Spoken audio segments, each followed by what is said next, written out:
Il lui manque 200 signatures.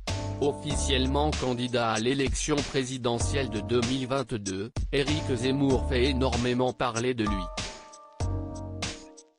Alors qu'il ne pourrait pas avoir ses parrainages pour être candidat, CIST en exclusivité dans Touche pas à mon poste qu'il a souhaité réagir. Ce matin sur Europe 1, j'ai signalé le problème démocratique que pose le système des parrainages.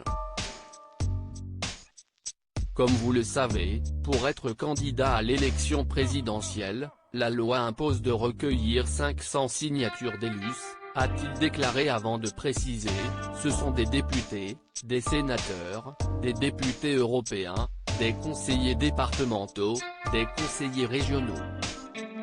Mais ce sont surtout les maires de toutes les communes de France.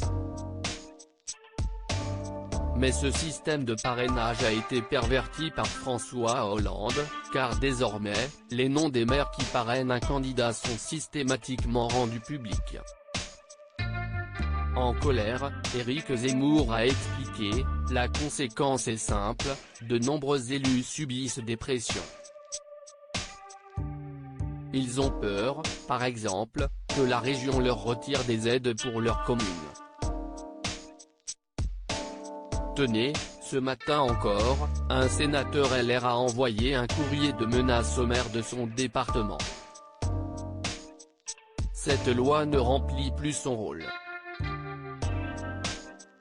Elle ne sert plus qu'à museler les candidats qui ne sont pas issus du sérail politique. Assurant qu'il ne dénonçait pas cette loi uniquement pour ses seuls intérêts, le candidat a ajouté, « Bien sûr, je souhaite pouvoir me présenter à l'élection présidentielle pour représenter des millions de Français et qu'ensemble, dès avril 2022, nous engagions la reconquête de notre pays. Mais je considère aussi qu'il n'est pas normal que Marine Le Pen ou bien Jean-Luc Mélenchon aient des difficultés à obtenir leur parrainage. CIST un déni de démocratie et une violation du principe d'égalité des candidats.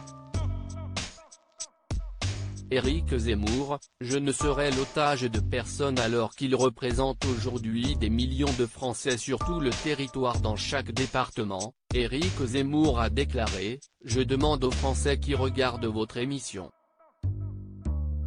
Trouvez-vous normal qu'un candidat crédité à près de 15% dans les sondages, représentant des millions de Français, ne puisse finalement pas se présenter car il lui manquerait 500 signatures? Je tiens également à le marteler haut et fort. Je ne serai l'otage de personne et ne participerai à aucune combine politicienne.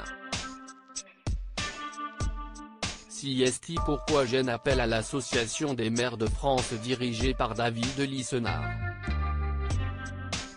Pour conclure, le candidat a ajouté, Monsieur Lisnard, vous devez vous saisir de ce dossier et créer un recueil de signatures qui sera alloué aux candidats crédités d'au moins 5% des voix dans les derniers sondages. Vous permettrez ainsi à chaque Français d'être représenté dans cette élection présidentielle. En attendant, j'appelle dès maintenant les maires de France à parrainer ma candidature et à ne pas laisser des millions de Français se faire voler l'élection présidentielle. Loading DJ.